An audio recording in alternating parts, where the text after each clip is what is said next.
देखेंगे सबसे पहले मैथ का जो सेक्शन है आप लोग का वर्ग 2 में और वर्ग 3 में।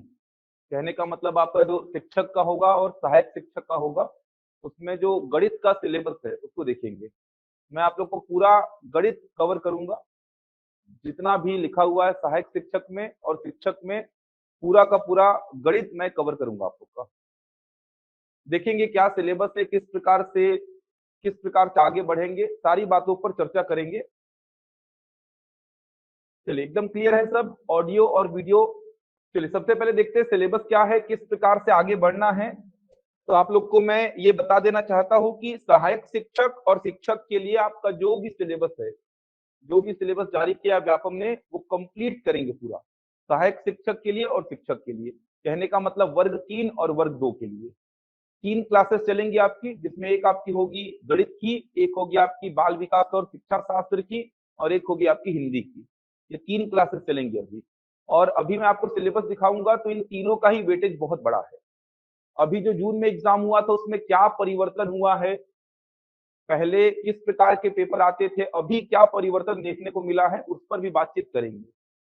तो सबसे पहले एक ब्रीफ अगर सिलेबस पे बात करें कि क्या क्या पूछा जाता है, कितना है, तो देख सकते हैं सबसे पहले ये शिक्षक के पद हेतु परीक्षा योजना आपके सामने लिखी हुई है। शिक्षक के पद हेतु कहने का मतलब वर्ग 2 के लिए।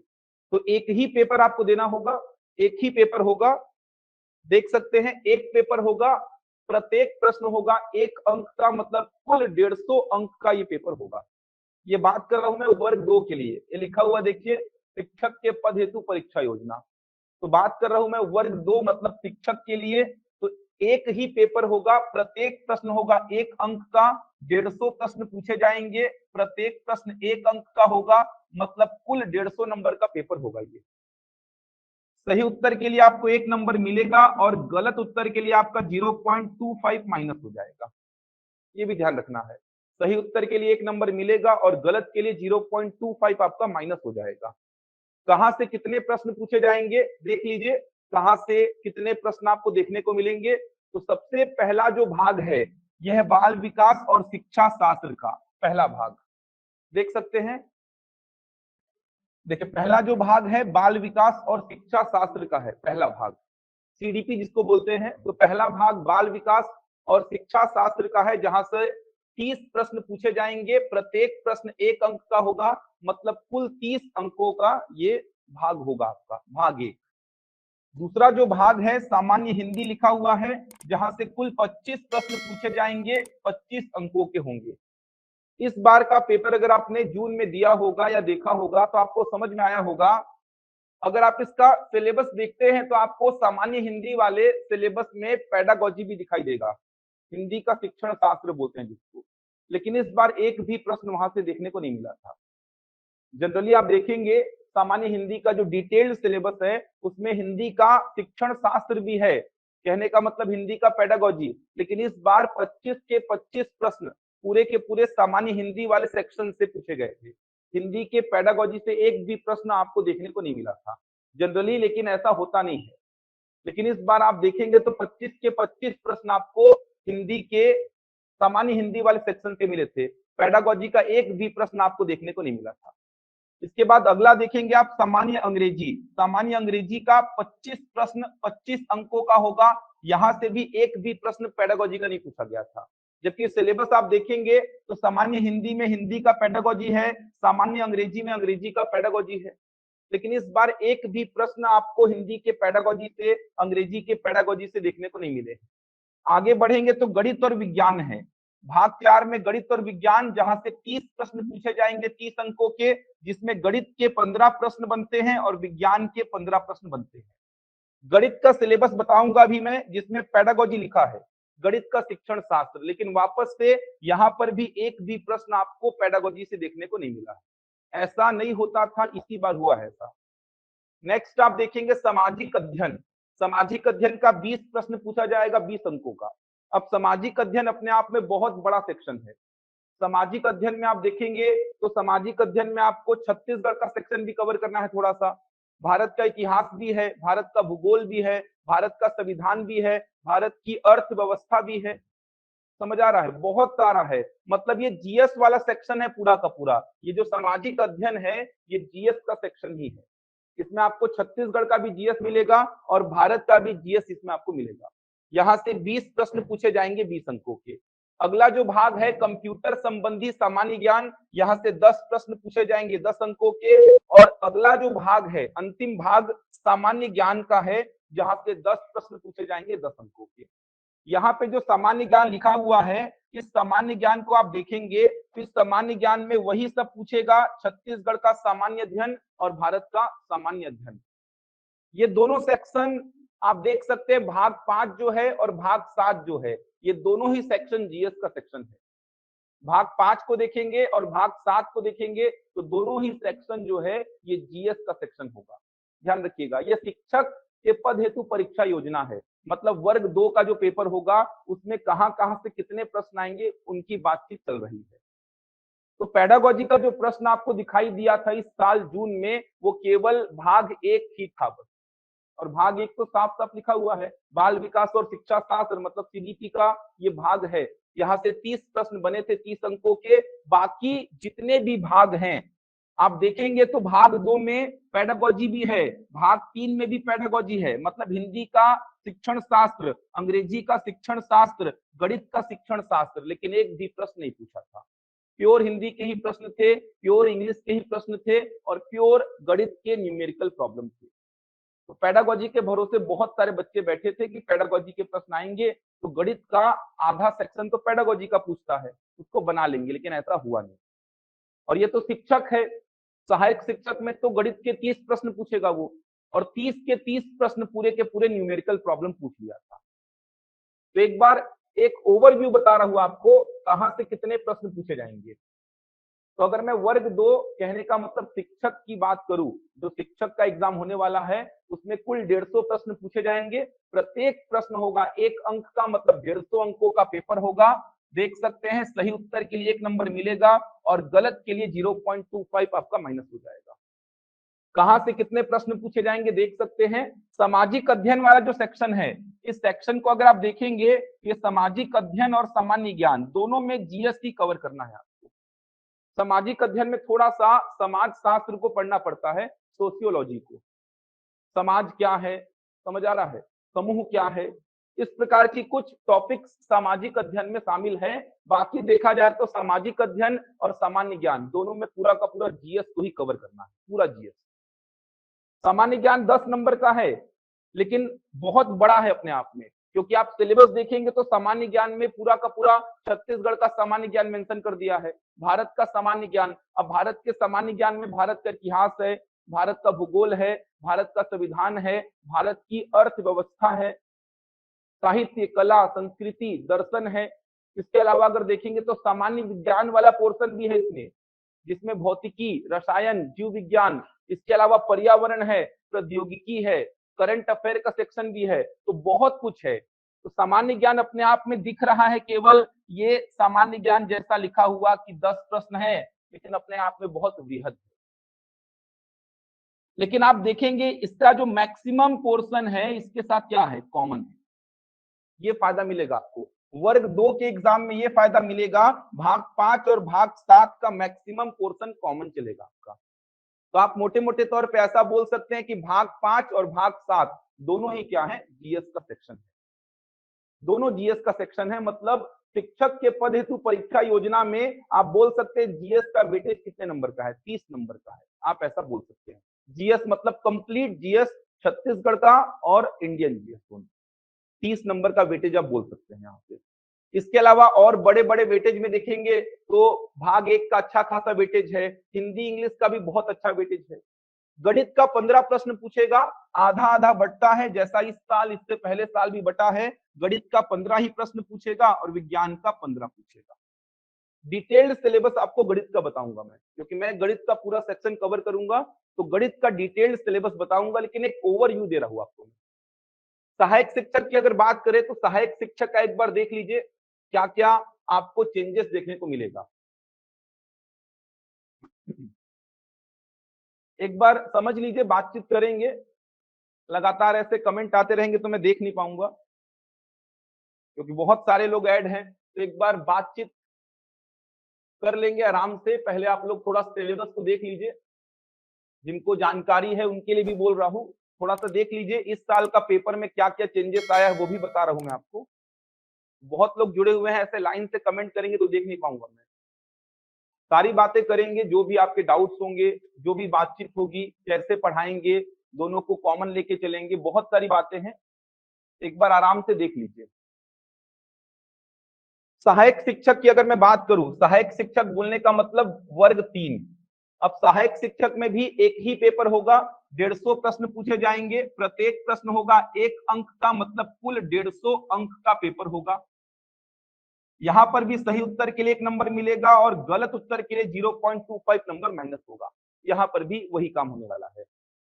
अब देख सकते हैं भाग 1 में वही है, बाल विकास और शिक्षा शास्त्र, 30 प्रश्न पूछे जाएंगे 30 अंकों के। अगर डिटेल सिलेबस देखेंगे तो वर्ग 2 और वर्ग 3 में थोड़ा सा फर्क दिखाई देगा आपको।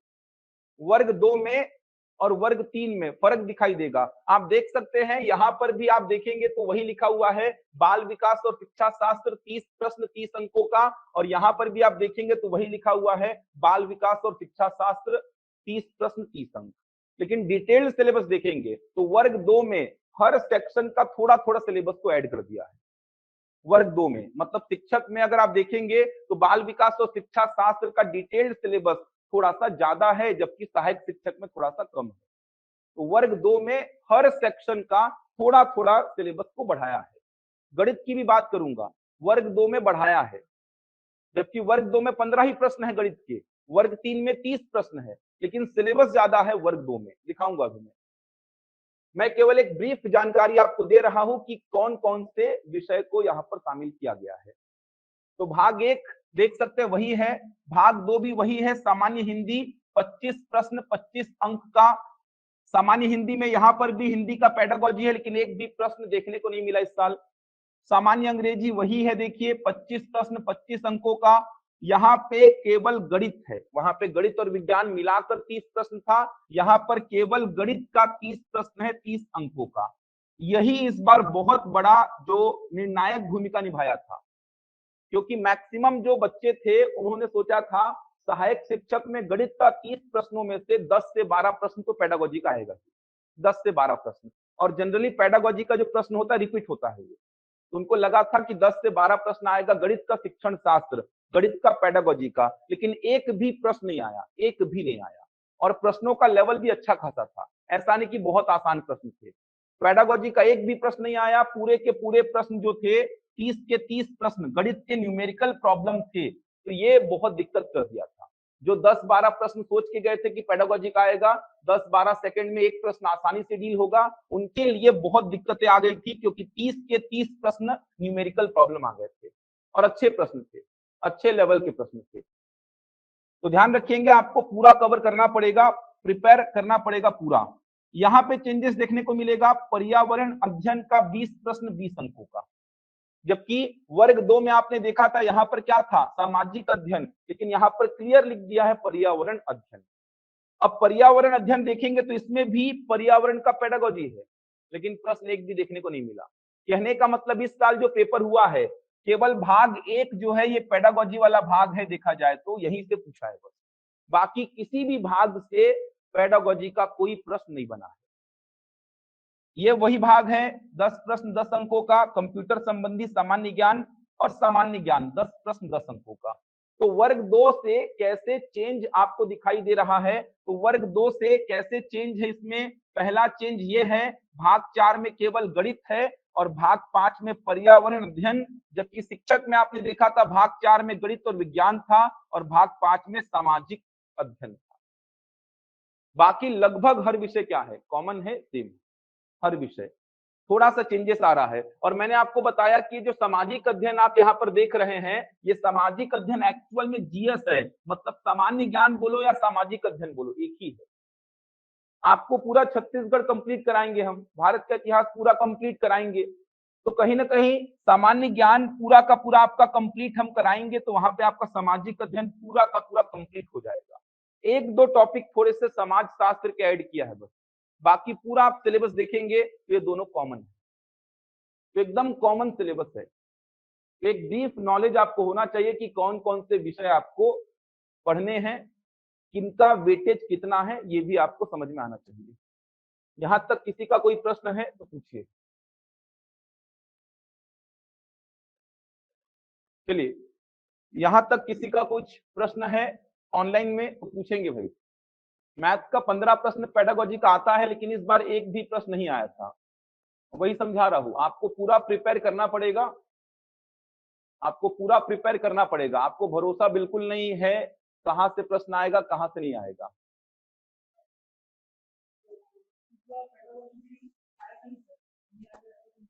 हाँ, वही तो बोल रहा हूँ, मैं बोल रहा पूरा प्रिपेयर करना पड़ेगा आपको। क्या आएगा क्या नहीं आएगा कोई भरोसा नहीं है।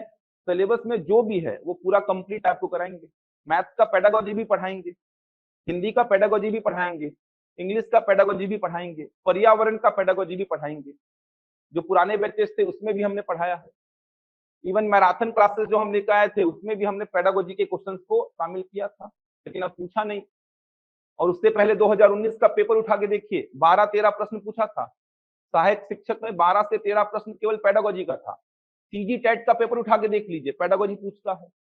सीटेट का पेपर उठा के देख लीजिए, पेडागोजी पूछता है। लेकिन इस बार नहीं पूछा, तो आपको दोनों के लिए तैयार रहना पड़ेगा। पूछ भी सकता है, नहीं भी पूछ सकता है। नहीं पूछा तो भी आपको तैयार रहना है, और पूछ लिया तो पेडागोजी के साथ भी तैयार रहना है आपको। नहीं पूछेगा तो समस्या समय को लेकर हो जाता है, क्योंकि पेडागोजी का प्रश्न जो है वो एक प्रश्न मुश्किल से 10 से 15 सेकंड लेता है बस। लेकिन मैथ्स का एक प्रश्न आपका अगर न्यूमेरिकल प्रॉब्लम है तो वो ज्यादा समय ले लेगा। तो समय को लेकर दिक्कत हुई। और दूसरी बात, पेडागोजी के प्रश्न जनरली बन जाते हैं, कहीं ना कहीं ऑप्शंस को एलिमिनेट करके आप प्रश्नों को बना लेते हैं, और मैक्सिमम प्रश्न जो रिपीट होते हैं। वही सब तो है, आगमन पद्धति क्या है, निगमन पद्धति क्या है, मूर्त अवधारणा क्या है, अमूर्त अवधारणा क्या है, यही सब चीजें तो हैं। कुछ बेसिक बातों को आपने पकड़ लिया है, समझ लिया है, तो पेडागोजी तो बनता ही। गणित का पेडागोजी अगर मैं बात करूं तो कुछ बेसिक बातों को अगर आपने पकड़ लिया है, समझ लिया है, कंफर्म बनेगा पेडागोजी। आपने समझ लिया कि अमूर्त अवधारणा क्या होती है, आपने समझ लिया मूर्त अवधारणा क्या होती है, आगमन पद्धति क्या होती है, निगमन पद्धति क्या होती है, बेसिक बातों को पकड़ लिया आपने, कंफर्म बनेगा प्रश्न। बहुत ज्यादा चेंजेस कर ही नहीं सकता है, इन्हीं के आसपास प्रश्न रहेंगे। तो पेडागोजी आने का फायदा सबको मिलता है। मैथ्स का पेडागोजी अगर नहीं आया तो फिर जो आर्ट्स वाले हैं, जो बायो वाले हैं, उनको दिक्कत हो जाता है। तो अपन को पूरा प्रिपेयर करना है, पूरा प्रिपेयर करना है जो भी सिलेबस में लिखा गया है। और बहुत बड़ा सिलेबस है, देख पा रहे हैं आप, बहुत बड़ा सिलेबस है। मतलब सीजीपीएससी प्री के लिए भी आप इतना नहीं पढ़ते हैं, देखा जाए तो। सीजीपीएससी प्रारंभिक परीक्षा की बात करूं, उसमें भी इतना नहीं पढ़ते हैं आप। सब कुछ तो शामिल है, लैंग्वेज भी है, मैथ्स भी है, साइंस भी है, इंडियन जीएस भी है, छत्तीसगढ़ जीएस भी है, करंट अफेयर भी है। उसके अलावा ये एक्स्ट्रा भी पढ़ना पड़ रहा है आपको, बाल विकास और शिक्षा शास्त्र, अलग अलग विषय के पेडागोजी को भी कवर करना पड़ रहा है। सिलेबस बहुत बड़ा है, तो प्रिपेयर करने के लिए समय भी चाहिए रहेगा आपको। फीस वगैरह का पूछ लीजिएगा बाद में, अभी आप लोग इधर पे कॉन्सेंट्रेट करो यार। मैथ्स को पूरा पढ़ेंगे बेसिक से ही। जीएस में पूरा होगा, छत्तीसगढ़ भी होगा, इंडियन जीएस भी होगा। जीएस में पूरा होगा, इंडियन जीएस भी, छत्तीसगढ़ जीएस भी, उसकी चिंता मत करिए। जीएस पूरा कराएंगे, इस बार जीएस पूरा कराएंगे क्योंकि समय है थोड़ा आपके पास। तो जीएस पूरा कराएंगे, छत्तीसगढ़ जीएस भी पूरा होगा आपका, और इंडियन जीएस भी पूरा होगा इस बार। कहने का मतलब 150 प्रश्नों की पूरी तैयारी कराएंगे आपको। जो जो लिखा है सिलेबस में पूरे पे चर्चा होगी। और किसी का कुछ प्रश्न है यहां तक? पेपर दिए होंगे इस बार, तो देखे होंगे चेंजेस, क्या क्या चेंजेस आया था पेपर में। चलो एक बार सिलेबस पे बात करते हैं। तो सहायक शिक्षक में गणित को देखेंगे, क्या क्या गणित में लिखा हुआ है। मैं पूरा का पूरा गणित कवर करूंगा आपका। तो सहायक शिक्षक में गणित में क्या क्या लिखा है, पहले उस पर बात करते हैं। इस बार कहां से प्रश्न पूछे गए थे, चलिए सब देखेंगे, सब कुछ करेंगे भाई। और सीजी टेट का मैक्सिमम सिलेबस तो मैच होता है। सीजी टेट को आप देखोगे तो यही सिलेबस तो है, यही तो पूछता है सीजी टेट में भी, कुछ अलग नहीं पूछता है, पूरा यही कॉमन है, पूरा यही कॉमन है। ऐसा इसमें कोई सेक्शन नहीं है जो सीजी टेट में आपसे ना पूछे। वो देखो, सहायक शिक्षक में अगर मैं गणित की बात करूं तो आपने देखा कि गणित के कुल 30 प्रश्न पूछे जाएंगे, कुल 30 प्रश्न जो कि 30 अंकों के होंगे। क्या क्या टॉपिक्स हैं इसमें? इकाई 1 और इकाई 2 गणित का शिक्षण शास्त्र है। इकाई 1 और इकाई 2 पूरा का पूरा गणित का शिक्षण शास्त्र है, मैथ्स का पेडागोजी। एक भी प्रश्न इस बार नहीं पूछा था, लेकिन जनरली ऐसा हर बार होगा ऐसा कहा नहीं जा सकता। आगे आपको अब जो शिक्षक भर्ती होगा, हो सकता है यहाँ से प्रश्न वापस से 10 से 12 देखने को मिल जाए, लेकिन इसको पढ़ना है और अच्छी से पढ़ना है और समझ के पढ़ना है, रटना नहीं है इसको। रटेंगे तो आपसे एमसीक्यूज नहीं बन पाएंगे। समझेंगे कि एक्चुअल में ये पद्धति क्या होती है, ये पद्धति क्या होती है, अमूर्त अवधारणा क्या होती है, मूर्त अवधारणा क्या होती है, समझ के करेंगे, थोड़े व्यवहारिक उदाहरण के साथ करेंगे तो ये बहुत आसान लगेगा आपको। तो ये 2 इकाई शुरू में देख सकते हैं पेडागोजी का है। अगर बात करूं 2023 में जो शिक्षक भर्ती का एग्जाम हुआ है, एक भी प्रश्न नहीं पूछा गया था, लेकिन 2019 में जो एग्जाम हुआ था उसमें 10 से 12 प्रश्न आपको केवल इन 2 इकाई से देखने को मिले। पढ़ेंगे, आगे चलकर पढ़ेंगे और बहुत व्यवहारिक एग्जांपल्स लेकर पढ़ेंगे, दिक्कत नहीं आएगा कहीं आपको। आगे बढ़ते हैं।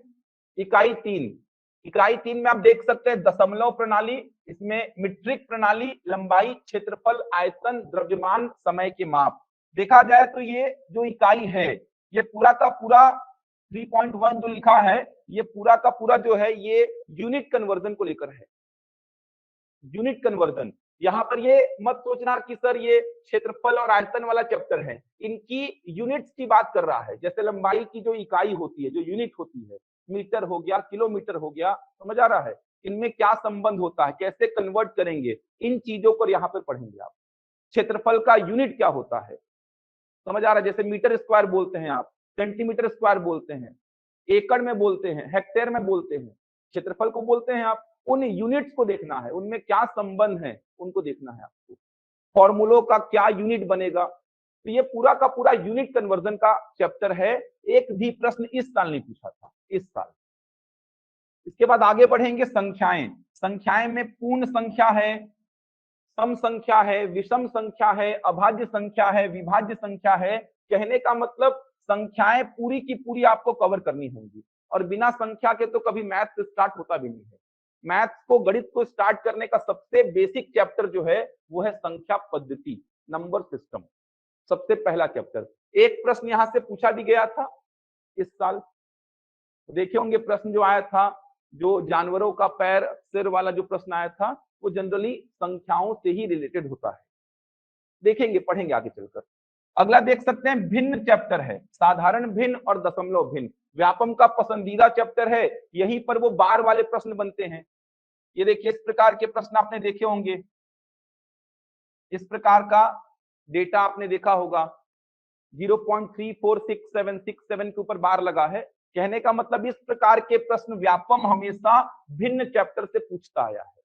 इसको कौन सा भिन्न बोलते हैं, कहां पर आता है, तो ये अशांत दशमलव में आता है। अशांत को ही क्या बोलते हैं, अपरिमित या अनंत। और उसमें भी कौन सा है, ये आवर्ती, रिकरिंग डिपॉजिट। समझ आ रहा है? समझ आ रहा है क्या बोल रहा हूं? रेक्यूरिंग सुने हैं, रेक्यूरिंग और नॉन रेक्यूरिंग। रेक्यूरिंग मतलब होता है क्या, आवर्ती। ये है आपका आवर्ती अशांत दशमलव, आवर्ती। तो ये भिन्न चैप्टर से जनरली बार वाले प्रश्न ही बनते हैं, बार वाले। इस बार बना भी था, देखे होंगे आप। इसके अलावा भिन्न संख्याओं को आरोही अवरोही क्रम में जमाने को हमेशा पूछता है। मैंने बोला भी है कि पीएससी और व्यापम के एग्जाम में हमेशा भिन्न संख्याओं को आरोही और अवरोही क्रम में जमाने को बोलता है। इस बार भी पूछा था। 4 भिन्न संख्याएं दे देगा इस प्रकार से, 2/3, 4/7, 5/8, इस प्रकार से भिन्न संख्याएं दे देगा और बोलेगा इनको आरोही क्रम में जमाओ, अवरोही क्रम में जमाओ। पूछा गया था प्रश्न, यहां से 2 प्रश्न पूछा गया था, एक इस प्रकार का बार वाला और एक इस प्रकार का जहां पे आरोही अवरोही क्रम में जमाने को बोला था। नेक्स्ट आपका देखेंगे तो बॉड मास का प्रयोग। बॉड मास के प्रयोग से 2 प्रश्न पूछा गया था इस बार। आप मैथ को जब स्टार्ट करते हैं, गणित को जब स्टार्ट किया जाता है, तो सबसे पहला जो चैप्टर होता है वो होता है संख्याएं। सबसे पहला संख्याओं की जानकारी आपको होनी चाहिए। संख्याएं क्या होती हैं, कितने प्रकार की होती हैं, सभी प्रकारों को डिटेल में पढ़ना होता है। उसके बाद जो अगला टॉपिक होता है वो होता है बेसिक कैलकुलेशन, और बेसिक कैलकुलेशन में वी बॉड मास रूल पढ़ते हैं आप। We BODMAS rule. 2 प्रश्न पूछा गया था। कैलकुलेशन जो सीखते हैं आप वी बॉडमास के तहत ही सीखते हैं। पूरे मैथ में जो कैलकुलेशन करते हैं वी बॉडमास के तहत ही करते हैं। तो वी बॉडमास रूल से इस बार 2 प्रश्न पूछे भी गए थे। तो ये पूरा का पूरा बेसिक चैप्टर्स है, जितना आप देख पा रहे हैं, संख्या हो गया, भिन्न हो गया, वी बॉडमास हो गया, ये सब बेसिक चैप्टर्स हैं। आगे बढ़ेंगे तो बहुत सारे चैप्टर्स कवर करने हैं। ये देखिए वर्गमूल है, वर्गमूल निकालने की विधि है, गुणनखंड विधि, भाग विधि। 2 प्रश्न पूछा गया था वर्गमूल से इस बार, 2 प्रश्न। इसके साथ महत्तम समापवर्तक और लघुत्तम समापवर्ती, एचसीएफ और एलसीएम, क्या विधि होती है एचसीएफ निकालने की, एलसीएम निकालने की, इससे रिलेटेड 2 प्रश्न पूछा गया था इस बार सहायक शिक्षक में। 2 प्रश्न पूछा गया था। एक 3y माइनस एक्स का वैल्यू ऐसा कुछ पूछा होगा, देखिएगा ऐसा कुछ प्रश्न पूछा था। ऐसे करते हुए 2 प्रश्न पूछा था। एक व्युत्क्रमों का योग पूछा था, संख्याओं के व्युत्क्रमों का योग, ऐसा करके एक प्रश्न पूछा था। आगे बढ़ेंगे तो औसत, बहुत इंपॉर्टेंट, औसत निकालने की विधि, 2 प्रश्न यहां से पूछा था। प्रतिशत, लाभ हानि, ये तो बहुत इंपॉर्टेंट है, यहां से तो प्रश्न बनने तय हैं। 3 प्रश्न पूछा था प्रतिशत से, 3 लाभ हानि से। साधारण ब्याज से 2 प्रश्न पूछा था। साधारण ब्याज के बाद चक्रवृद्धि ब्याज यहां पर लिखा नहीं है और पूछा भी नहीं था प्रश्न। चक्रवृद्धि ब्याज का प्रश्न पूछा ही नहीं था, केवल साधारण ब्याज का प्रश्न पूछा था, चक्रवृद्धि ब्याज का कोई प्रश्न नहीं पूछा था। चक्रवृद्धि ब्याज लिखा भी नहीं है। तो देख सकते हैं हर चैप्टर से कहीं ना कहीं प्रश्न बने थे, हर चैप्टर को कहीं ना कहीं शामिल किया था। देख सकते हैं आप, चाहे वो संख्या हो, चाहे वो भिन्न हो, चाहे वो वी बॉडमास हो, हर चैप्टर को शामिल किया था। वर्गमूल, एलसीएम, एचसीएफ, औसत, प्रतिशत, साधारण ब्याज, लाभ हानि, सभी चैप्टर्स को शामिल किया था। अनुपात और समानुपात से डायरेक्ट प्रश्न नहीं पूछा था, लेकिन इसका एप्लीकेशन प्रतिशत में पूछ लिया, इसका एप्लीकेशन क्षेत्रफल में पूछ लिया, ऐसे एप्लीकेशन पूछा था इसका। चाल समय दूरी से 3 प्रश्न पूछा था, इसी में रेलगाड़ी वाले चैप्टर को शामिल कर लीजिए। समय कार्य, यहां से 2 प्रश्न पूछा था। क्षेत्रफल वाले चैप्टर से 3 प्रश्न पूछा था। आयतन वाले चैप्टर से 2 प्रश्न पूछा था। सभी चैप्टर्स को कहीं ना कहीं शामिल किया था, इसीलिए पेडागोजी का एक भी प्रश्न आपको देखने को नहीं मिला। समझ आ रहा है, क्योंकि लगभग हर चैप्टर को कहीं ना कहीं शामिल कर दिया। क्षेत्रफल में क्या पढ़ना है आपको, क्षेत्रफल में त्रिभुज पढ़ना है, चतुर्भुज पढ़ना है और वृत्त पढ़ना है। 2D आकृतियां, 2D आकृतियां जितना स्थान घेरती हैं उसी को तो आप क्षेत्रफल बोलते हैं। जैसे एक वृत्त जितना स्थान घेरेगा उसी को क्षेत्रफल बोलते हैं। एक त्रिभुज जितना स्थान घेरेगा उसी को क्षेत्रफल बोलते हैं। एक चतुर्भुज जितना स्थान घेरेगा उसी को आप क्या बोलते हैं, क्षेत्रफल। आयतन में 3D आकृतियां कवर करनी है आपको, 3D आकृतियां। आयतन जब पढ़ेंगे तो यहाँ पर 3D आकृतियां कवर करनी है। जो सिलेबस में लिखा है उसी को पढ़ो, जो इससे बाहर नहीं पूछा था। घन और घनाभ लिखा है, इसके अलावा बेलन, शंकु, गोला नहीं लिखा है, और बेलन, शंकु, गोला से प्रश्न भी नहीं पूछा है। अभी तक जो जो एग्जाम हुआ है घन और घनाभ का ही प्रश्न पूछा था, क्यूब और क्यूबॉइड का। तो बेलन, शंकु, गोला यहाँ पर नहीं लिखा है। आप देखेंगे आयतन वाले चैप्टर में घन है, घनाभ है, बेलन, शंकु, गोला, ये भी आकृतियां हैं। इन आकृतियों से प्रश्न नहीं पूछा है 19 में भी और इस साल भी। जो सिलेबस में लिखा है वहीं से प्रश्न पूछा, हर चैप्टर से प्रश्न पूछा है। अनुपात और समानुपात से डायरेक्ट प्रश्न नहीं पूछा, इसका एप्लीकेशन बनाकर क्षेत्रफल में प्रश्न पूछा, इसका एप्लीकेशन बनाकर प्रतिशत में प्रश्न पूछा। तो ऐसे प्रश्न पूछा है, हर चैप्टर को शामिल किया है, किसी भी चैप्टर को आप छोड़ नहीं सकते। और अच्छे प्रश्न पूछा है, एकदम आसान नहीं पूछा है, ठीक ठीक प्रश्न पूछा है। पीएससी के स्तर के नहीं पूछा है, लेकिन फिर भी व्यापम अपने लेवल को मेंटेन रखा है। जैसा महिला पर्यवेक्षक में पूछा था बहुत आसान, वैसा नहीं पूछा। महिला पर्यवेक्षक का मैथ तो बहुत आसान कर दिया था। महिला पर्यवेक्षक का देखे होंगे पेपर जो हुआ था, कल रिजल्ट भी आया है। 15 प्रश्न पूछा था, वो तो बहुत आसान थे। थोड़ा सा अपने मेंटेन, अपने जो स्टैंडर्ड को मेंटेन रखा है इस एग्जाम में।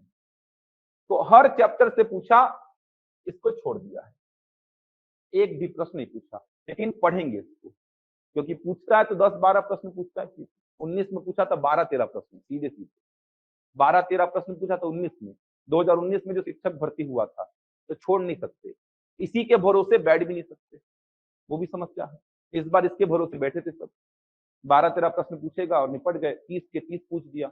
और अच्छे प्रश्न पूछा है। एलसीएम एचसीएफ से व्युत्क्रमों का योग पूछा है, क्लास में लास्ट क्लास में कराया भी था उसको, मेरे को अच्छी से याद है। सिटी प्लाजा में जब बुला के कराया था कि व्युत्क्रमों का योग पूछता ही है, व्यापम का एकदम पसंदीदा है वो।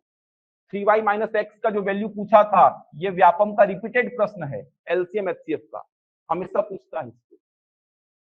तो व्यापम का जो दायरा है इन चैप्टर्स को लेके एकदम फिक्स रहता है। यहां से बार वाले प्रश्न तय हैं, आरोही अवरोही क्रम में जमाने वाले प्रश्न तय हैं, यहां से वी बॉड मास का प्रश्न पूछता ही है। तो आप देखेंगे तो व्यापम का जो दायरा है बहुत सीमित है। लाभ हानि से आप ऐसे प्रश्न हमेशा देखेंगे, 8 वस्तुओं का क्रय मूल्य 12 वस्तुओं के विक्रय मूल्य के बराबर है, तो बताओ लाभ का परसेंट या हानि का परसेंट कितना होगा। हर एग्जाम में देखोगे, आप सब इंस्पेक्टर का उठा लो पूछा है, आप सहायक शिक्षक उठा लो पूछा है, शिक्षक उठा लो पूछा है, महिला पर्यवेक्षक तक में पूछ दिया है। इस प्रकार का देखे होंगे, 8 वस्तुओं का क्रय मूल्य 12 वस्तुओं के विक्रय मूल्य के बराबर है, तो बताओ लाभ का परसेंट या हानि का परसेंट। फिक्स है एकदम। प्रतिशत में जनसंख्या वाले प्रश्न व्यापम के एकदम फिक्स होते हैं। वर्तमान में जनसंख्या 1000 है, इतना परसेंट बढ़ रही है, कम हो रही है, तो 3 साल बाद कितनी होगी, 3 साल पहले कितनी थी। एक मशीन के मूल्य में कमी आ रही है, वर्तमान में इसका मूल्य इतना है, 3 साल पहले कितना रहा होगा। ऐसे प्रश्न एकदम फिक्स दायरा है। साधारण ब्याज का प्रश्न पूछता ही है, कोई धन अपने का 8 गुना हो गया 5 साल में, कितने प्रतिशत दर पर हुआ होगा बताओ। फिक्स एकदम, महिला पर्यवेक्षक में पूछा था। एकदम फिक्स पैटर्न है व्यापम का, जो पैटर्न है पीएससी से कभी मैच नहीं हो पाएगा। अभी पीएससी का पेपर उठा के देखो आप, आपको समझ में आएगा कि मैथ्स होता क्या है, लेकिन व्यापम का स्टैंडर्ड अभी उतना नहीं पहुंचा है। पीएससी क्या कर रहा है, एसएससी सीजीएल के प्रश्नों को कॉपी मार रहा है पूरा। सीजीएल जो होता है एसएससी का टीयर 2 मेंस का एग्जाम, उसके प्रश्नों को दे रहा है। समझ आ रहा है। और क्वालिफाइंग पेपर है सीसेट का, वहां केवल क्वालिफाई करना है आपको, लेकिन यहाँ पे तो मेरिट में इसका नंबर जुड़ेगा। समझ आ रहा है। इसीलिए यहाँ पर उतना हायर लेवल का मैथ्स आपसे नहीं पूछेगा, व्यापम का जो लेवल अभी तक रहा है वैसा ही पूछेगा आपसे। लेकिन सारे चैप्टर्स को आपको पढ़ना पड़ेगा और लगभग पूरा कंसेप्ट के साथ जो बेसिक चीजें हैं सभी कुछ कवर करना पड़ेगा आपको। ये सहायक शिक्षक हो गया आपका। बताइए ऑनलाइन में अब क्या बात है आप लोग का, इतना मैसेज कर रहे हैं। पढ़ लो पहले ही आप लोग फीस और ये और वो, यार देख लो पहले सिलेबस को, थोड़ा सीरियस होके पढ़ो, वरना देखे तो इस बार क्या हाल हुआ है। ये छोड़ दो वो छोड़ दो, उस चक्कर में ही तो रह गया पेपर। इसको पढ़ लो इससे निकल जाएगा, उसको छोड़ दो ये टफ है, इसको छोड़ दो उसको पढ़ लो, यही सब तो रहा है। और समय 1 महीने का बचा, उसी में पढ़े थे मैक्सिमम लोग। तो 1 महीने का समय दिया था, जब मई में आया था व्यापम का विज्ञापन की जून में एग्जाम है, तभी पढ़ना स्टार्ट किए हैं आधे बच्चे तो। कोई 2 नंबर से बाहर हुआ है, कोई 10 नंबर से बाहर हुआ है। तो वो गलतियां ना हो और आए तो का एग्जाम, क्योंकि रिक्त पद बहुत सारे हैं इन मैदानी क्षेत्रों में, आए तो का एग्जाम अभी से तैयार करेंगे। अब इतने बड़े सिलेबस को कवर करने में खुद सोचो, ये तो मैथ्स का ही सिलेबस बता रहा हूं अभी मैं। ऐसे करके हर सेक्शन का सिलेबस देखो कितना बड़ा है, 5-6 महीने तो कम से कम लगते हैं। एक जनरल टाइम देखेंगे तो 5-6 महीने का लगता है इतने बड़े सिलेबस को कवर करने में। 1 महीने में कहां से होगा, 2 महीने में कहां से होगा। और यही सिलेबस तो व्यापम के और एग्जाम्स में भी है। इसमें क्या नहीं पढ़ रहे हो, पूरा मैथ्स पढ़ रहे हो, पूरा हिंदी, पूरा अंग्रेजी, पूरा जीएस, पूरा कंप्यूटर, कुछ बचा ही नहीं है, कुछ बचा ही नहीं है, सारा कुछ कवर कर रहे हो आप कहीं ना कहीं। तो ये सहायक शिक्षक की बात हो गई। चलिए ये हो गई सहायक शिक्षक की। अब बात करते हैं शिक्षक की। शिक्षक में मैथ्स क्या क्या है देखते हैं एक बार। तो शिक्षक में जैसा कि मैंने बताया कि गणित केवल 15 ही नंबर का पूछा जाएगा, केवल 15 नंबर का। 30 नंबर में 15 का गणित और 15 का विज्ञान। अब देख सकते हैं गणित में क्या क्या पढ़ना है। तो इकाई 1 गणित की प्रकृति, गणित सीखना सिखाना और आकलन। जो वहां इकाई 1 और 2 था उसको मर्ज करके इकाई 1 बना दिया। समझ आ रहा है। जो इकाई 1 और 2 था सहायक शिक्षक में, मतलब मैथ्स का पेडागोजी, उसको मर्ज करके एक ही इकाई बना दिया है। गणित की प्रकृति का मतलब गणित एक्चुअल में है क्या, क्या प्रकृति है इसकी, तार्किक है, अमूर्त है, ऐसा पढ़ेंगे आगे चलकर। क्या होता है तार्किक, क्या होता है अमूर्त, क्यों अमूर्त बोलते हैं इसको। नंबर्स कभी दिखाई देते हैं क्या आपको, ये पेन तो दिखाई दे रहा है, ये पेन है, मूर्त है। नंबर्स 2 कभी दिखाई देता है क्या आपको, 3 कभी दिखाई देता है क्या आपको? ऐसे व्यवहारिक एग्जाम्पल लेके समझेंगे अमूर्त क्या होता है, मूर्त क्या होता है, आगमन पद्धति क्या होती है, निगमन पद्धति क्या होती है, तो पूरा पढ़ेंगे। अभी केवल सिलेबस को बता रहा हूं। तो ये हो गया आपका इकाई 1, वहां पे शुरू की 2 इकाई को मिलाकर 1 इकाई बना दिया है। आगे बढ़ेंगे, देख सकते हैं कुछ एक्स्ट्रा यहाँ पर चैप्टर्स दिखाई देंगे जो कि सहायक शिक्षक में नहीं थे। घातांक, ये तो था बीजी व्यंजक, मतलब वही हो जाएगा आपका वी बॉडमास वाला जो चैप्टर था आपका। गुणनखंड, समीकरण, श्रेणियां, ये कुछ एक्स्ट्रा चैप्टर ऐड कर दिया है। समीकरण में आपका जो पढ़ते हैं समीकरण, समीकरण पर आधारित प्रश्न, बहुत सारे प्रश्न आएंगे। रैखिक समीकरण सुने होंगे ना, एक घात वाले, समझ आ रहा है, मतलब एक चर वाला, दो चर वाला। रैखिक समीकरण मतलब क्या, जिस समीकरण की चर राशि की घात क्या होती है, एक, उसको बोलते हैं रैखिक समीकरण। जैसे एग्जांपल के लिए 2x + 8 = 0, ये रैखिक समीकरण है, लीनियर इक्वेशन है। क्यों है? क्योंकि इसमें चर राशि की घात कितनी है, एक। समझ आ रहा है? चर राशि मतलब X Y Z A B C D, इसको बोलते हैं चर राशि। तो चर राशि की घात एक होगी, उसको बोलेंगे आप रैखिक समीकरण। तो यहाँ पे देख सकते हैं ये क्या है, रैखिक समीकरण। और कितने चर वाला, एक चर वाला, क्योंकि चर राशि एक ही तो है, कौन है वो, x। ये देखिए 2x + 3y = 6, ये समीकरण जो है ये क्या है, रैखिक ही है, लेकिन कितने चर वाला है, दो चर वाला। समझ आ रहा है? एक चर वाला रैखिक समीकरण, और ये क्या है, दो चर वाला। वेरिएबल कितने हैं यहाँ पर, एक, और यहाँ पर कितने हैं, दो। तो इसमें प्रश्न बनते हैं, सुने होंगे आप लोग, व्यापम के एकदम पसंदीदा प्रश्न।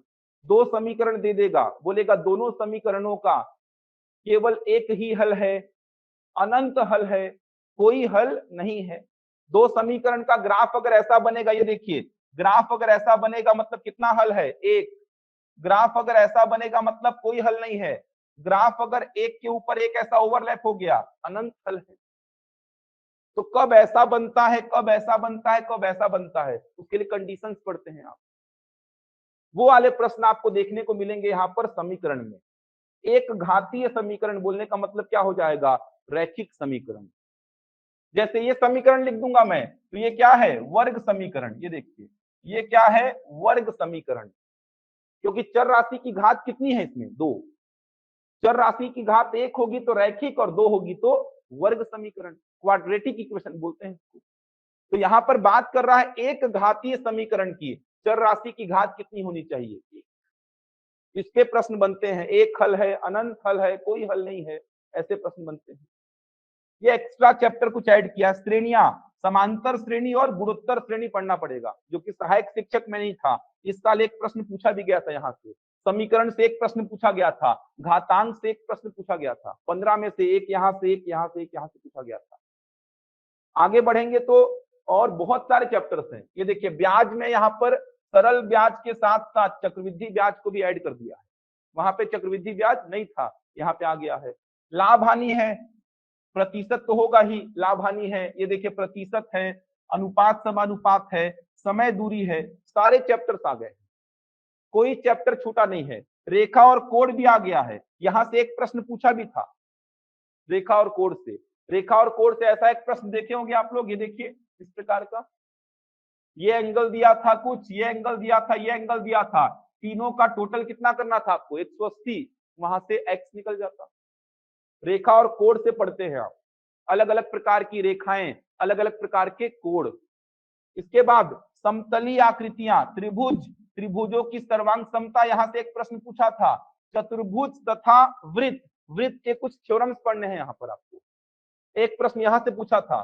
स्पर्श रेखाएं, जीवा, इन सबको पढ़ना है आपको। यहाँ पे बहुत कुछ पढ़ना है। आगे बढ़ेंगे, देखिए समतलीय आकृतियों का क्षेत्रफल, त्रिभुज, आयत, समांतर चतुर्भुज, समलंब चतुर्भुज, इन सब का क्षेत्रफल, आयतन में घन, घनाभ, लंब, वृत्तीय, बेलन, बहुत कुछ है। मतलब शिक्षक में नंबर 15 ही है, लेकिन सिलेबस बहुत कुछ है। सांख्यिकी में देखिए क्या क्या पढ़ना है आपको, इसमें आपको बहुत कुछ है। ये देखिए आंकड़ों का संग्रह एवं वर्गीकरण, देखा जाए तो डीआई को कवर करना है यहाँ पे। डीआई मतलब क्या, डेटा इंटरप्रिटेशन, जिसमें आपको क्या पढ़ना होता है, पाई चार्ट। ये देखिए पाई चार्ट है, पूछा भी था एक प्रश्न, ये देखिए बार ग्राफ है, ये देखिए लाइन ग्राफ है। इसके अलावा माध्य और माध्यिका का भी कुछ कंसेप्ट देखना पड़ेगा आपको। माध्य और माध्यिका का अलग अलग केस, बारंबारता दी होगी तो माध्यिका कैसे निकालेंगे, बारंबारता दी होगी तो माध्य कैसे निकालेंगे। आंकड़े वर्ग अंतराल में होंगे, आंकड़े ऐसे होंगे 0 से 10, 10 से 20, 20 से 30। ये देखिए आंकड़े ऐसे होंगे, बारंबारता दी होगी यहाँ पर, तो क्या निकालेंगे माध्य इसका, क्या निकालेंगे माध्य का, ये भी है। समझ आ रहा है? तो बहुत कुछ है, बहुत कुछ पढ़ना है आपको, तब जाके आपका ये कंप्लीट होगा मैथ शिक्षक के लिए। इतना मैथ्स है। तो देखा जाए तो जो सहायक शिक्षक में था वो तो पूरा पूरा शिक्षक में है ही, कोई भी चैप्टर नहीं छूट रहा है। जो सहायक शिक्षक में था वो पूरा का पूरा शिक्षक में है। ये देखिए शिक्षक में पूरा पूरा वो है जो सहायक शिक्षक में था। ये देखिए सहायक शिक्षक में ब्याज था, साधारण ब्याज, अनुपात समानुपात था, प्रतिशत था, लाभ हानि था, समय दूरी था, 2D 3D का कुछ पोर्शन था, वो सब तो है। उसके अलावा और भी चैप्टर्स आपको शिक्षक में एक्स्ट्रा कवर करने। समझ आ रहा है? तो बहुत वृहद है सिलेबस मैथ्स का। इतना मैथ्स पढ़ लिए तो व्यापम का हर एग्जाम के लिए मैथ्स आपका खत्म हो जाएगा, क्योंकि कोई टॉपिक छूटा ही नहीं है। इतना मैथ्स अगर आपने पढ़ लिया तो व्यापम के हर एग्जाम के लिए आपका मैथ्स तैयार हो चुका है। हर एग्जाम के लिए आप आरआई का एग्जाम दे दो, पटवारी का दे दो, हॉस्टल वार्डन दे दो, मंडी इंस्पेक्टर दे दो, महिला पर्यवेक्षक दे दो, फूड इंस्पेक्टर दे दो, लेबर इंस्पेक्टर दे दो, कोई भी एग्जाम दे दो। आगे चलकर मान लो आरआई का एग्जाम होता है, मान लो बहुत इसकी उम्मीद की जा रही है कि आरआई का एग्जाम आएगा। समझ आ रहा है? आरआई का सबसे एक अभी इंतजार में लगा हुआ है पद कि आरआई का एग्जाम आएगा, आरआई का एग्जाम होने वाला है। बहुत लंबे समय से चल रहा है आरआई का एग्जाम होने का। पटवारी का भी आपने देखा होगा, नारायणपुर वाला भर्ती को निरस्त कर दिया है। इसका मतलब भर्ती होगा तो संयुक्त भर्ती ही होगा, जैसा व्यापम लेता आया है। बीच में चल रहा था ना कि जो मेरिट बेसिस पे भर्तियां होंगी, वो हटा दिया उसको। नारायणपुर में आया था, उसको हटा दिया है। तो अब अगर पटवारी की भर्ती हुई तो वो पूरे संयुक्त लेवल पे, जैसा कि व्यापम लेता आया है, वैसा होगा। इसीलिए बोल रहा पढ़ने को मैं, कहीं ना कहीं आपका पढ़ाई वेस्ट नहीं जाएगा। यही चीज आपको पढ़नी है पटवारी में, यही चीज आरआई में, यही चीज आपको पढ़नी है महिला पर्यवेक्षक में, यही फूड इंस्पेक्टर में, लेबर इंस्पेक्टर में, हॉस्टल वार्डन का आया, यही मैथ्स है। इससे कम ही है, इसमें तो सब कुछ आ गया है। आप ऐसा कोई चैप्टर बोलो जो इसमें ना हो, जो व्यापम के किसी और एग्जाम में है सर, इसमें नहीं है। ऐसा कोई चैप्टर ही नहीं है, एक्स्ट्रा पढ़ना है। बल्कि ये सब तो पूछता भी नहीं है आरआई में, पटवारी में, सांख्यिकी को नहीं पूछता है। मतलब ये pie chart, bar graph, line graph, table, ये सब देखे ना, पाई चार्ट ऐसा होता है, सर्कल के सेक्टर में डेटा को रिप्रेजेंट करते हैं। बार ग्राफ देखे होंगे, ऐसा होता है, एक्स और वाई एक्सिस पे बार ग्राफ बनाकर डेटा को रिप्रेजेंट करते हैं। लाइन ग्राफ ऐसा होता है। ये सब तो आरआई में, पटवारी में नहीं है, हॉस्टल वार्डन में नहीं है। ये पीएससी पूछता है, डेटा इंटरप्रिटेशन, आंकड़ों की व्याख्या, डेटा को रिप्रेजेंट करने का तरीका, सर्कल के सेक्टर में एक्स और वाई एक्सिस पे दंड आलेख बनाकर, एक्स और वाई एक्सिस पे लाइन ग्राफ बनाकर, सारणी के माध्यम से भी डेटा को रिप्रेजेंट किया जाता है। ये सब तो आरआई, पटवारी, हॉस्टल वार्डन में नहीं है, इसमें एक्स्ट्रा है। ये जो बोल रहा हूं मैं, माध्य और माध्यिका कवर करना है आपको। माध्य और माध्यिका अलग अलग केस के लिए आंकड़े अवर्गीकृत होंगे, मतलब अनग्रुप्ड होंगे। आंकड़े वर्गीकृत होंगे, वर्गीकृत होने का मतलब ऐसा डेटा वर्ग अंतराल में होंगे। तो माध्य और माध्यिका ये नहीं है व्यापम के और एग्जाम्स में। ये सब कुछ है, देखिए 2D है, 3D है, सब कुछ कवर करना है। क्या चैप्टर छूटा है? कुछ नहीं छूटा है। रेखा कोड का प्रश्न पूछता है, समय दूरी है, अनुपात समानुपात है, प्रतिशत, लाभ हानि, साधारण ब्याज, चक्रवृद्धि ब्याज, घातांकरणी, समीकरण, श्रेणियां, बीजीय व्यंजक, गुणनखंड, सब कुछ पढ़ना है आपको। समझ आ रहा है? सब कुछ पढ़ना है आपको। बेसिक से पढ़ेंगे, कुछ बातों को ध्यान रखेंगे, बेसिक से पढ़ेंगे, कहीं पे आपको परेशान होने की आवश्यकता नहीं है। एकदम बेसिक से पढ़ना है मैथ्स को। कुछ बातों को समझिए, एकदम बेसिक से पढ़ेंगे, कहने का मतलब आपको सारा कुछ समझ में आएगा, सारा कुछ आपको समझ आएगा। रटने वाली कोई बात नहीं होगी कि आपको रटना पड़ रहा है मैथ्स को। पेडागोजी में रटना पड़ेगा कुछ बातें आपको, बाकी आपको मैथ्स को समझना है बेसिक से। कंसेप्ट पे ज्यादा ध्यान देंगे आप, जहां पे आवश्यकता होगा ट्रिक बताऊंगा, जहां पे आवश्यकता होगा। और वो ट्रिक भी कंसेप्ट से ही निकलेगा, ऐसा कुछ जादू नहीं हो जाएगा कि ट्रिक आपका आ गया आपने आंसर निकाल दिया। ऐसा कुछ जादू वादू नहीं होने वाला। कंसेप्ट सीखेंगे वहीं से ट्रिक निकालेंगे, तब जाके वो ट्रिक आपको एग्जाम में याद रहेगा। आप रटने बैठेंगे तो कभी मैथ बनेगा ही नहीं। इतना सारा चैप्टर है, एक चैप्टर में 10 ट्रिक भी रटेंगे 100-150 ट्रिक हो जाएगा आपके पास। इसके अलावा जीएस पूरा है, लैंग्वेज पूरा है, साइंस पूरा है, करंट अफेयर है, सीडीपी है। एग्जाम में याद कुछ नहीं रहेगा आपको। बेसिक सीखेंगे, आराम से क्वेश्चंस बनेंगे आपके। एक सीक्वेंस में पढ़ेंगे। सीक्वेंस में पढ़ने का मतलब संख्या पद्धति पढ़ेंगे, वर्गमूल घनमूल पढ़ेंगे, पहले घातांक करनी पढ़ेंगे, समांतर श्रेणी गुणोत्तर श्रेणी पढ़ेंगे, ताकि आपका बेस बने और इसका यूज कर पाओ आप इसके अच्छे चैप्टर्स में। जैसे आगे चलकर आएगा औसत, प्रतिशत, लाभ हानि, समय दूरी, समय कार्य, वहां पे इन चैप्टर्स का कहीं ना कहीं यूज कर पाओ आप। बेसिक से पढ़ेंगे, जंप नहीं करेंगे। प्रतिशत से ही लिंक होता है क्या? लाभ हानि। प्रतिशत पढ़ लिया मतलब लाभ हानि का आपका 90% सेक्शन खत्म हो जाता है। पूरा कॉपी होता है, शब्द चेंज होते हैं बस। प्रतिशत ही पूरा अप्लाई होता है कहां पे? एसआई और सीआई, साधारण ब्याज और चक्रवृद्धि ब्याज में। प्रतिशत ही तो है पूरा सीआई, समझ आ रहा है? पूरा का पूरा प्रतिशत ही कंपाउंड इंटरेस्ट चक्रवृद्धि ब्याज है।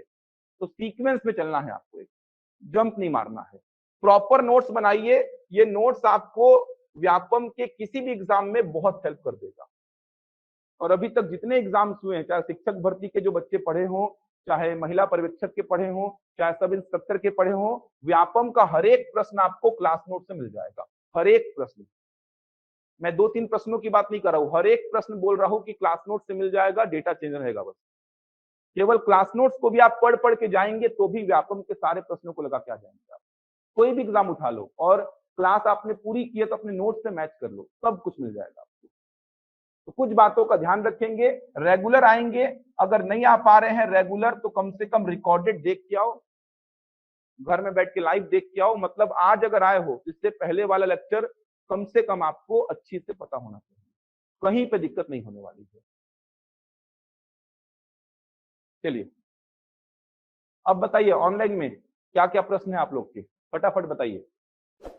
फीस का जो बात है वो करिएगा आप लोग मैनेजमेंट में। फीस को छोड़कर जो बात है बताइए, फीस को छोड़कर जो बात है वो बताइए मेरे को। फीस का बात आप लोग मैनेजमेंट में कर लीजिएगा। फीस को छोड़कर देखिए, शिक्षक का बैच अलग करने का कोई मतलब नहीं है, कॉमन को ही लेकर चलेंगे पहले। तो शिक्षक का अलग से पढ़ाना, सहायक शिक्षक अलग से पढ़ाना कोई मतलब नहीं होगा, बल्कि फायदा में ही रहेंगे आप कॉमन लेके चलेंगे तो आपका पूरा बेसिक से एडवांस तक पूरा हो जाएगा। तो अलग से पढ़ने का कोई मतलब नहीं, क्योंकि पूरा सिलेबस तो कॉमन ही है, पूरा कॉमन है। तो सहायक शिक्षक, शिक्षक दोनों को साथ में लेके चलो। आप किसी एक एग्जाम को देने वाले हो तो भी दोनों को पढ़ने में कोई खराबी नहीं है, क्योंकि आगे चलकर जो और एग्जाम्स होंगे वहां पे कहीं ना कहीं आप उसका यूज कर सकते हो। और शिक्षक में देखेंगे तो कुछ एक्स्ट्रा है, और शिक्षक का तो अलग से करने का कोई मतलब ही नहीं है यार। आप बल्कि सहायक शिक्षक का बोलते कि अलग से करवाओ तो कुछ बात भी होती। शिक्षक का तो बहुत बड़ा सिलेबस है, शिक्षक के अंतर्गत ही सहायक शिक्षक की मैक्सिमम चीजें आ जाएंगी आपकी। तो कोई मतलब नहीं अलग से करके, आपका फायदा इसी में है। वैलिडिटी रहेगा उसका चिंता मत करो यार, अभी से ही आप लोग कहाँ, पहला लेक्चर है और आप लोग कोर्स के वैलिडिटी में पहुंच गए हो यार। वैलिडिटी रहेगा यार, अभी तो एग्जाम छोड़ो, अभी तो पहला लेक्चर आया है यार। इतना आगे का क्या सोच रहे हो? इतने आगे का सोचने वाले होते तो अभी तक आप लोग का एग्जाम निकल गया होता। इतने आगे का सोच रहे हो कि वैलिडिटी कब तक रहेगा, कब तक नहीं रहेगा। रहेगा ना यार, कोर्स चलेगा भी तो ये 4-5 महीने तो कोर्स ही चलेगा ये। 4-5 महीने तो आपका कोर्स ही चलेगा पूरा, ये अच्छी से पूरा कंप्लीट कराएंगे। उसके बाद एग्जाम हो रहा है, कब हो रहा है देखिए, उतना आगे का चिंता मत करिए। और हमेशा छात्रों के हित में ही काम किए हैं, तो ऐसा तो है नहीं कि आप लोग का हित सोचेंगे। उतने आगे का कैसे बताएं आपको क्या होगा क्या नहीं होगा। तो मन जिसमें कंफर्टेबल है वो कर सकते हैं। अगर ऑफलाइन आते बन रहा है तो ऑफलाइन आ जाइए, अगर नहीं आते बन रहा है तो ऑनलाइन भी जुड़ सकते हैं आप। अगर ऑफलाइन आते बन रहा है तो ऑफलाइन आइए, नहीं आते बन रहा है तो ऑनलाइन भी आप जुड़ सकते हैं। सभी सब्जेक्ट का सिलेबस होगा, पूरा होगा, उसका चिंता मत करिए। दूर अगर है तो फिर आप ऑनलाइन भी जुड़ सकते हैं, कोई दिक्कत नहीं है। ऑनलाइन में भी आपको बिल्कुल ऐसा नहीं लगेगा रिकॉर्डिंग्स वगैरह पूरा मिल जाएगा आपको, हर लेक्चर का रिकॉर्डिंग्स मिलेगा आपको, 3-3 क्लास लगेंगे अभी डेली, हर लेक्चर का रिकॉर्डिंग्स आपको मिलेगा। ये जो पीपीटी है, ये जो जिसमें मैं अभी आपको पढ़ाया हूँ, ये पीपीटी एज इट इज आपको मिल जाएगा, रिकॉर्डिंग्स डेली का मिलेगा, मतलब 3 लेक्चर अगर हो रहा है तो तीनों का रिकॉर्डिंग्स आपको क्लास के 1 घंटे बाद दिख जाएगा ऐप में, क्लास के 1 घंटे बाद। जिस ऐप में आप देखेंगे क्लास, वहीं पे रिकॉर्डिंग्स का सेक्शन है, वहां पर जाकर आप देख सकते हैं। स्टडी मटेरियल का सेक्शन है, वहां पर जाके आप जो स्टडी मटेरियल्स आपको दिया जाएगा, पीपीटी, प्रैक्टिस शीट, वो सब देख सकते हैं आप। बुक लेने की कोई आवश्यकता नहीं है। मैथ्स में जितना क्लास नोट्स रहेगा और साथ में प्रैक्टिस शीट, केवल ये काम करना है। हर 3-4 लेक्चर के बाद आपको एक प्रैक्टिस शीट मिलेगा, तो क्लास नोट्स और प्रैक्टिस शीट, इतना काम करना है बस। इंग्लिश का भी होगा, सारे विषय का होगा। कोर्स जब तक चलेगा वीडियो तो रहेगा ही। 4 महीने में कोर्स पूरा नहीं हुआ, 6 महीने में हुआ, कोशिश करेंगे 6 महीने ना जाए। कोर्स अगर पूरा नहीं हुआ तो वीडियो कैसे हटा देंगे आप? कोर्स अगर पूरा नहीं हुआ है तो वीडियो कैसे हट जाएगा? वीडियो रहेगा आपके पास। इंग्लिश, ईवीएस सब होगा। नोमेश, आपके साइड से दिक्कत हो रहा होगा, वीडियो अगर अटक रहा है तो आप एक बार रीज्वाइन कर लीजिए। टीचर सब वही रहेंगे जो आपको दिखाई देते हैं यूट्यूब में, वही टीचर्स रहेंगे जो आपको यूट्यूब में दिखाई देते हैं। चलिए पढ़ें थोड़ा सा। डालिए पहला हेडिंग, संख्या। थोड़ा सा पढ़ा दे रहा हूं, बाकी सिलेबस पे ही बातचीत करना था। संख्या लिखिए, संख्या।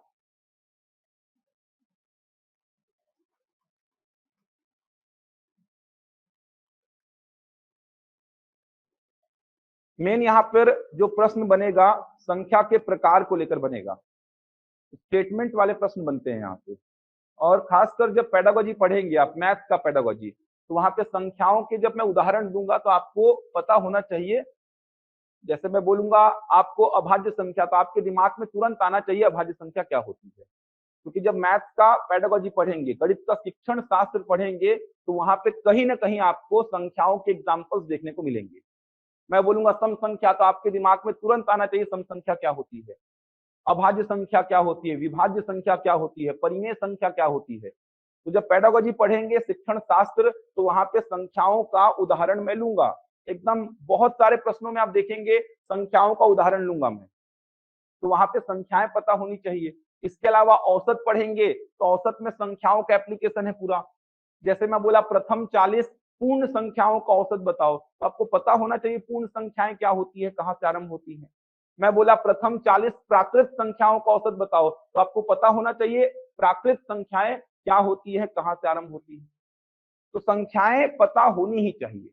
मैथ्स में जितनी भी संख्याएं होती हैं, वो संख्याएं आपको पता होनी चाहिए।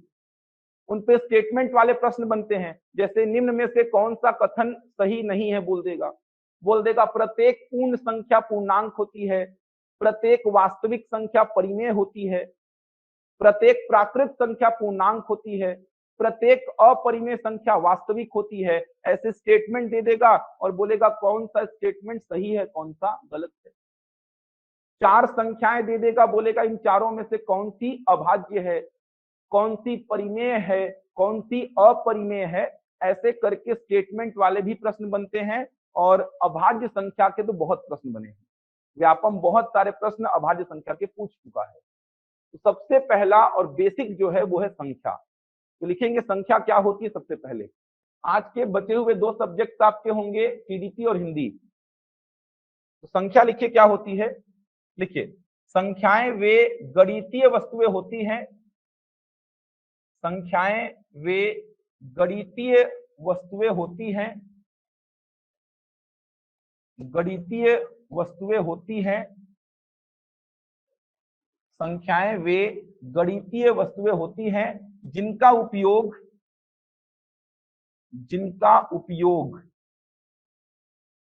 मापने में, जिनका उपयोग मापने में, गिनने में इत्यादि चीजों में किया जाता है, इत्यादि चीजों में किया जाता है।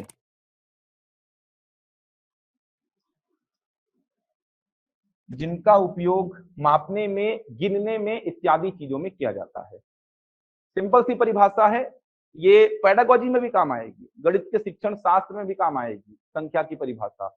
मापने का मतलब क्या? मेजरमेंट। जैसे मैं अपनी हाइट को माप रहा हूं, क्या है ये? मेजरमेंट ही तो है। मैं अपने वेट को माप रहा हूं, ये भी क्या है? मेजरमेंट ही तो है। मैं रायपुर से लेकर बिलासपुर की दूरी को माप रहा हूं, मेजरमेंट ही तो है। गिनने का मतलब क्या? काउंटिंग। जैसे चेयर्स को गिन रहा हूं मैं, मेरे पास कितनी पेन है उसको गिन रहा हूं मैं, विद्यार्थियों की संख्या को गिन रहा हूं मैं, ये क्या है? गिनना, मतलब काउंटिंग।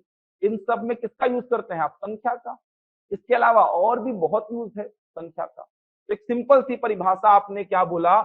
संख्याएं वे गणितीय वस्तुएं होती हैं, मैथमेटिकल ऑब्जेक्ट्स, जिनका उपयोग मापने में, गिनने में इत्यादि चीजों में किया जाता है। Which are used for measuring, counting etcetera. Numbers are the mathematical objects which are used for measuring, counting, etc. Main जो मुद्दे की बात है वो है संख्या कितने प्रकार की होती है। तो संख्या मुख्यतः दो प्रकार की होती है, मुख्यतः दो प्रकार की। एक होती है वास्तविक संख्या और दूसरी होती है काल्पनिक संख्या, रियल नंबर और इमेजिनरी नंबर।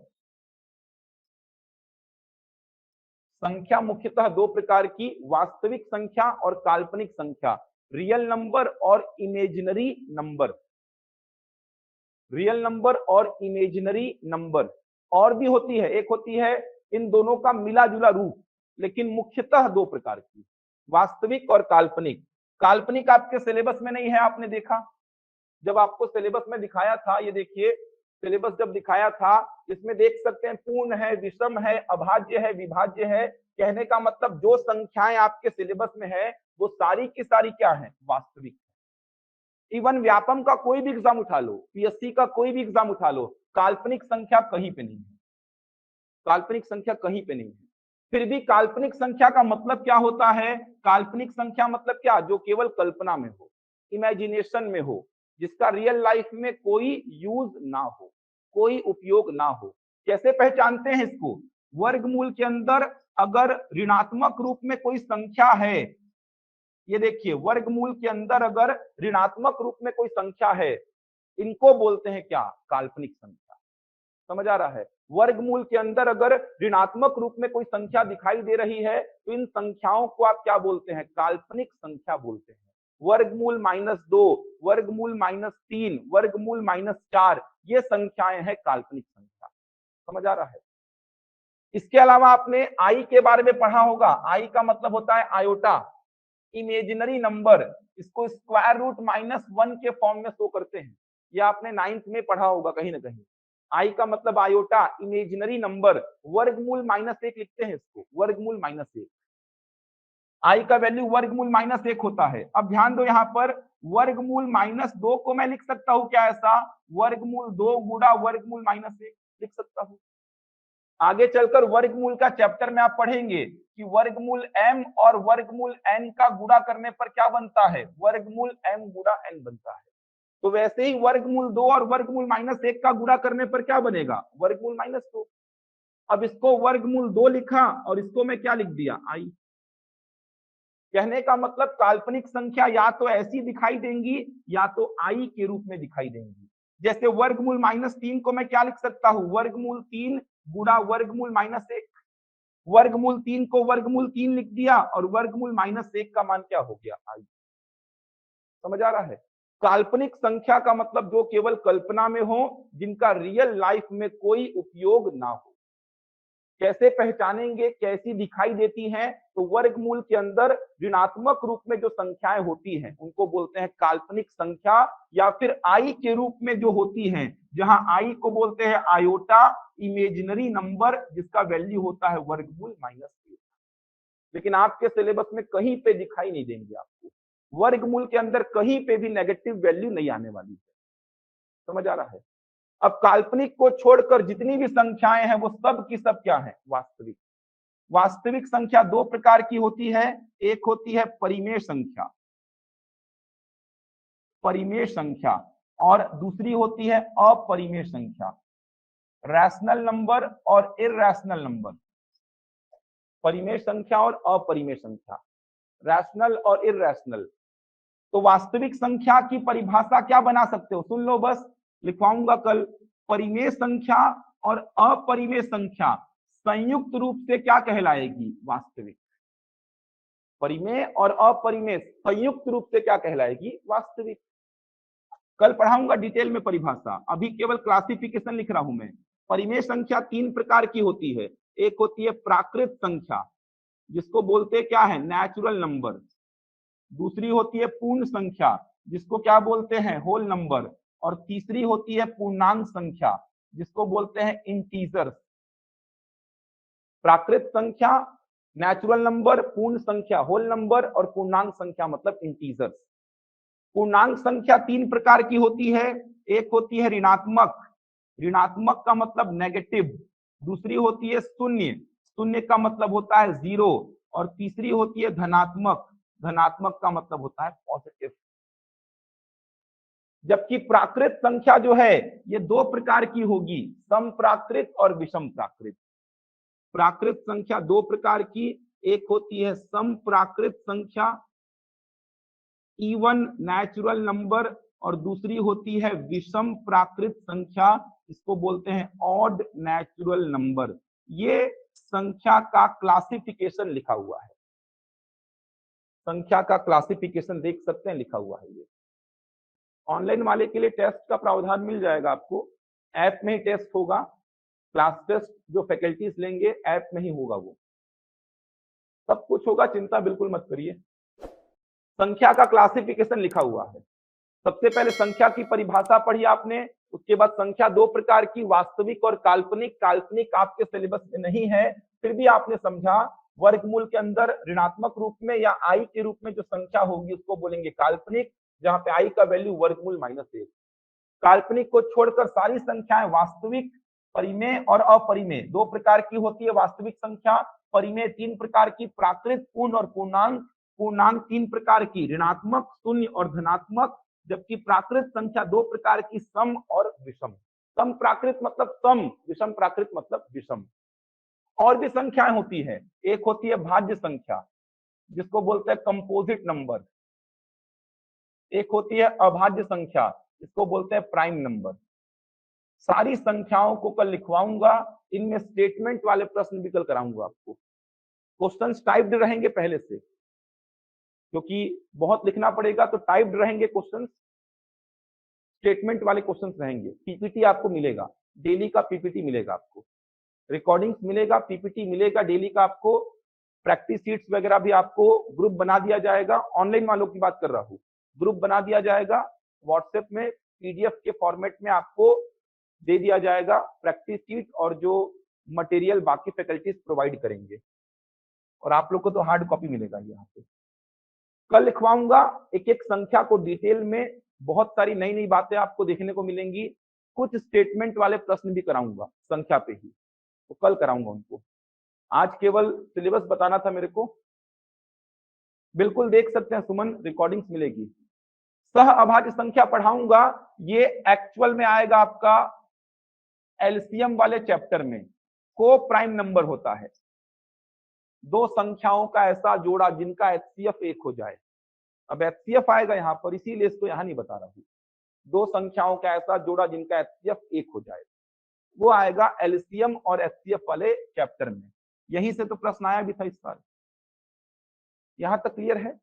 कल एक एक संख्या के बारे में डिटेल्ड चर्चा करेंगे, एक एक संख्या के बारे में। तो आज आपने सिलेबस को देखा है, पूरा सिलेबस खत्म होगा आपका इस बैच में। देख सकते हैं ये जो सिलेबस है शिक्षक का, ये शिक्षक का पूरा सिलेबस है। ये पूरा सिलेबस डील करेंगे, 5 महीने का लगभग ड्यूरेशन होगा। ये पूरा सिलेबस है सहायक शिक्षक का, मैक्सिमम चीजें कॉमन है, सेपरेट बैच चलाना संभव नहीं है। और शिक्षक का तो सेपरेट सोचिए भी मत, क्योंकि शिक्षक में तो बहुत सारा कवर करना है आपको। तो आपका बेसिक से एडवांस तक पूरा तैयारी हो जाएगा, ये बाकी एग्जाम्स में कहीं ना कहीं काम आ जाएगा। शिक्षक भर्ती से पहले कोई और एग्जाम होता है, वहां पे भी आप थोड़ा सा 10-15 दिन एफर्ट मार के दे सकते हैं। कुछ प्रश्न है किसी का? ऑनलाइन में किसी का कुछ प्रश्न है या आप लोग का कुछ प्रश्न है? एक सीडीपी का क्लास और होगा और एक हिंदी का होगा। अभी 3 क्लासेस चलेंगे, आगे चलकर हो सकता है आपकी 4 क्लासेस हो जाए। एक जीएस की क्लास एक्स्ट्रा लगे आपकी आगे चलकर। तो अभी आपकी एक सीडीपी चलेगी, एक हिंदी और एक मैथ्स। आगे चलकर आपको हो सकता है 4 क्लासेस देखने को मिले। मैथ्स बिल्कुल बेसिक से होगा, चिंता मत करिए आप, एकदम बेसिक से होगा, कहीं पे डाउट नहीं आएगा। 2 दिन का रहेगा डेमो, ठीक है, चिंता मत करिए। चलिए, फीस का जो भी बात है वो कर लीजिएगा, फीस का बात आप मैनेजमेंट में। जीएस का एक विषय लगेगा ना, कुछ दिन में एक जीएस का विषय लगेगा। डेटा तो खत्म होगा, उसको मैनेज करना पड़ेगा आपको। मैथ्स पूरा कंप्लीट हो जाएगा, चिंता मत करिए रामचंद्र। लगातार चलेगी क्लास मैथ्स की, बीच में रुकेगी नहीं। चलिए, देखेंगे कल फिर इसका आगे का, कल पढ़ेंगे इसका आगे।